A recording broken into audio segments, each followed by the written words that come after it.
A few moments later. Assalamualaikum warahmatullahi wabarakatuh. Good afternoon everyone. My name is Muhammad Dimas Al-Fasya. Currently I am in semester 7 of nurse anesthesiology.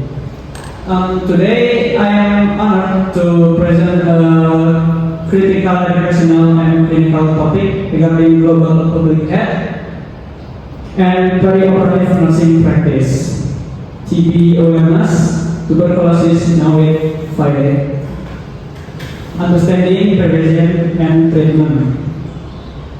Tuberculosis remains one of the most pressing global health challenges. As future healthcare professionals, the role and understanding of its pathophysiology, transmission dynamics, clinical manifestation, prevention, and treatment protocol is essential. Let us walk of each of these aspects in detail. Okay, let us begin with the fundamental concept. What is tuberculosis? By the definition, tuberculosis is a bacterial infection caused by Mycobacterium tuberculosis. This pathogen is a slow-growing bacterium featuring a lipid-rich cell wall, which makes it resistant to acid phase and staining and environmental stressor. Significantly, this bacterium can remain dormant within the host body for years without producing symptoms, a state known as latent TB infection. In terms of organ involvement, TB primarily attacks the lung tissue, leading to chronic inflammation, granuloma formation, and tissue destruction. This causes classic respiratory symptoms such as chronic cough, chest pain, and difficulty breathing. However, Mycobacterium tuberculosis can also disseminate hematogenously or lymphatically to extrapulmonary organs, including the lymph nodes, bones, brain, and kidneys. Transmission occurs via airborne route through microscopic droplet nuclei release when an infected individual cough, sneeze, or speak in enclosed settings. Next. So now let us examine the mechanism of TB transmission in greater detail. So transmission depends on the interplay between the source of infection, environmental factors, and susceptibility. Number one is coughing. So when an active TB patient coughs, thousands of microscopic droplet nuclei measuring 1 to 5 microns are expelled into the air. Because of their tiny size, these particular particles stay suspended in the air within a radius of up to 6 feet, around 1 to 8 meters, and remain airborne for hours in poorly ventilated space until inhaled into the alveoli of a susceptible individual. Number 2 is sneezing. Sneezing releases droplet with significantly higher force and velocity. In enclosed space, these infectious aerosols become trapped, rapidly affecting the risk of transmission to anyone nearby. Number 3 is close contact. The risk of infection escalates with prolonged or repeated exposure. Household family members, office workers, and healthcare workers caring for patients without proper personal protective equipment or PPE represent the highest risk population. Next. So how do we identify the warning signs and symptoms of tuberculosis? Early detection is vital for timely therapeutic intervention and for interrupting community transmission.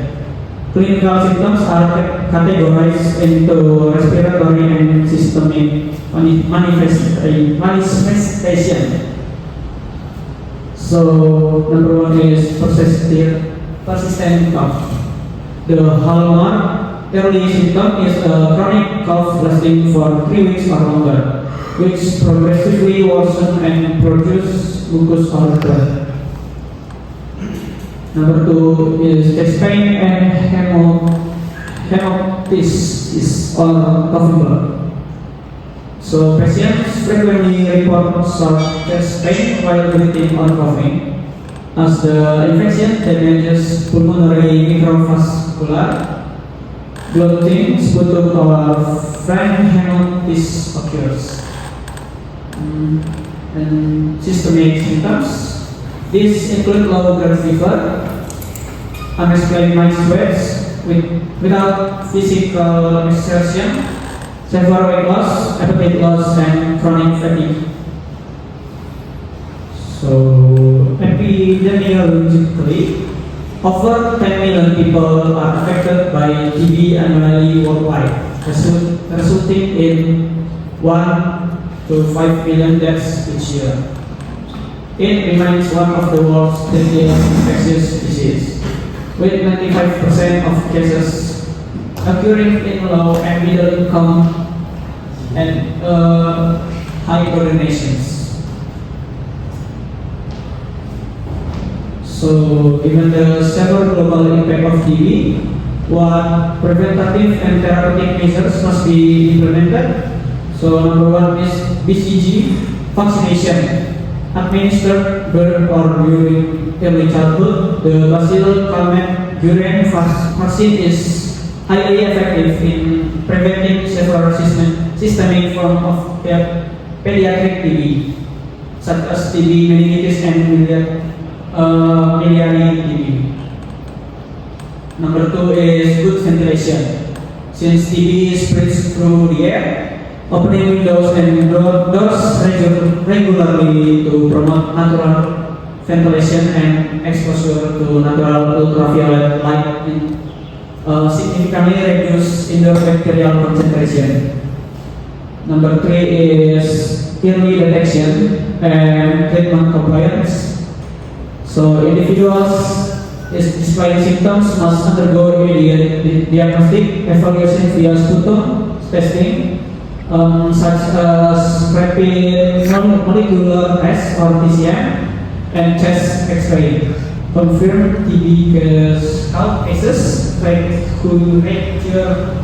strict adherence to full antibiotic regimen, such as anti-tuberculosis drugs, for a minimum of 6 consecutive months. Treatment completion is critical to cure the patient and prevent the development of drug-resistant strains.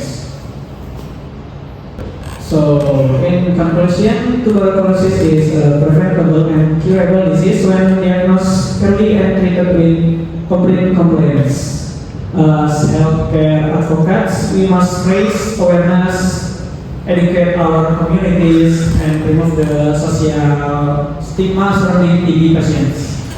So stay healthy, get tested, and spread awareness, not germs. Together we can end tuberculosis. So thank you for your attention. So now I am open to any question or discussion. So, Osman? Why are the participation required to really complex for anti-TB medication like Tuzaman for at least 6 months? And what are the clinical consequences of non-adherence or premature discontinuation? Okay, any other questions? Yes, sir. Okay, I have one question. How does airborne transmission of TB differ from droplet transmission in other respiratory infection, and what infection control measures are necessary in healthcare environment? So, okay, so I will answer the question from Tristan first. So, DB treatment requires a minimum duration of 6 months because Mycobacterium tuberculosis is a slow-growing pathogen with dormant or persistent subpopulations.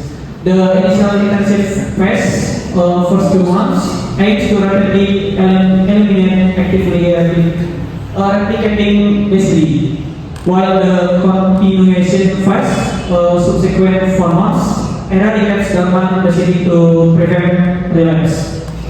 Premature discontinuations or irregular dosing allows surviving bacteria to mutate, leading to multi-drug-resistant TB, MDR-TB.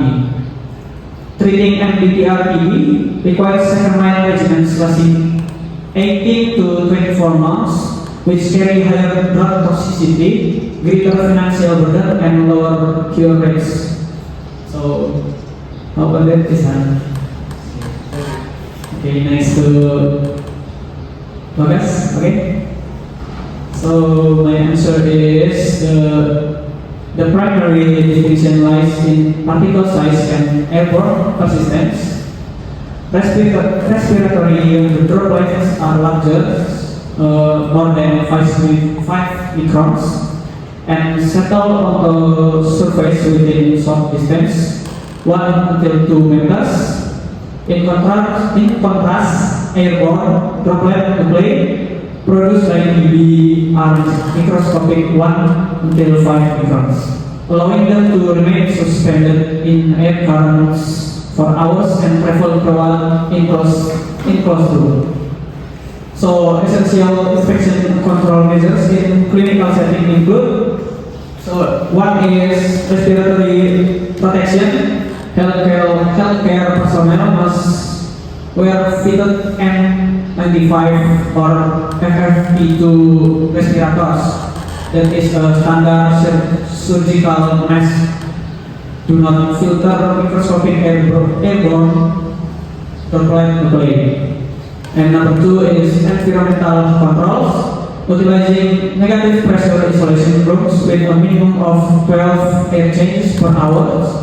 ACH to prevent contaminated air from spilling into hallways. So number 3 is air disinfection, installing upper room ultraviolet germicidal irradiation or UVGI system to neutralize airborne bacilli. So that is from me. Thank you for coming. See you later. Wassalamualaikum warahmatullahi wabarakatuh.